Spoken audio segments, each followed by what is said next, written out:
大家好，欢迎收看今日全球速报晚报特别篇，我是尤娜。今天是2025年7月29日。本片聚焦几大突发与深刻新闻：加沙饥荒警报，美国与欧盟贸易协议对欧局势影响，美中贸易谈判重启，俄袭乌遇营致死，边境冲突缓解，石油市场波动，带你快速了解目前全球动态。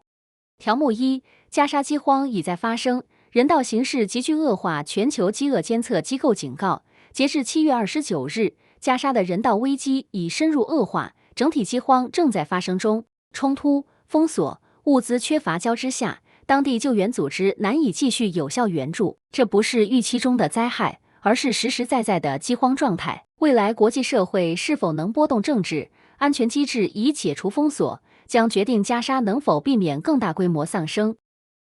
条目二：美欧贸易协议尘埃落定，但欧元及欧盟面临重压。美国与欧盟达成新贸易协议，对大部分欧盟商品征收16%。部分欧洲领导人批评这是黑暗日。法国称其失去尊严。欧元周一单日下跌约1.3%。这一协议虽然缓解贸易战风险，却极可能压缩欧盟出口空间。欧元区需警惕长期增长下滑的可能性。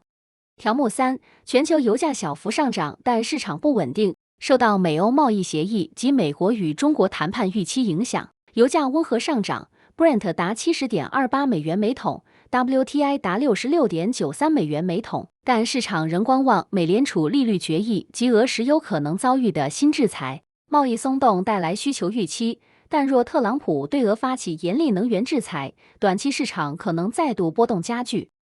条目四：美中经贸高层在斯德哥尔摩重启谈判。美中谈判团队于7月29日在瑞典首都斯德哥尔摩继续就延长已有90天关税停战协议进行协商。中国方面寻求减少美方技术出口管制，美国则强调人权与台湾问题。谈判短期核心目标是防止升温的贸易冲突，但更深层次的结构性分歧仍在，是否会牵引高峰会议仍待观察。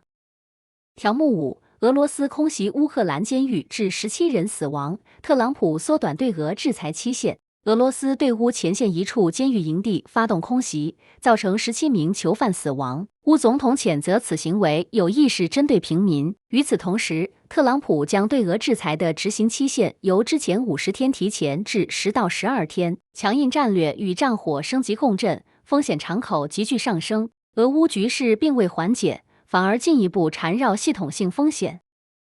条目六：泰国柬埔寨边境平静，多数难民开始返乡。泰柬边境军事首脑会谈后，局势趋于平静，界内局部对峙解除，大批避难居民陆续返乡，累计逾30万人流离失所，40人遇难。停火虽临时缓和，但区域治理与边境争端问题尚待制度性解决。居民自愿归来是好信号，但未来若无政治结构性对话，冲突或再起。今天的晚报速报到这里结束。如果你最关注哪条新闻，你认为接下来美中谈判最关键突破点会是什么？或加沙局势能否得到缓解？欢迎在评论区告诉我们。如果你觉得本视频对你有帮助，请点赞订阅，并开启通知铃铛，我们会持续带来全球重大新闻。我是尤娜，我们下期再见。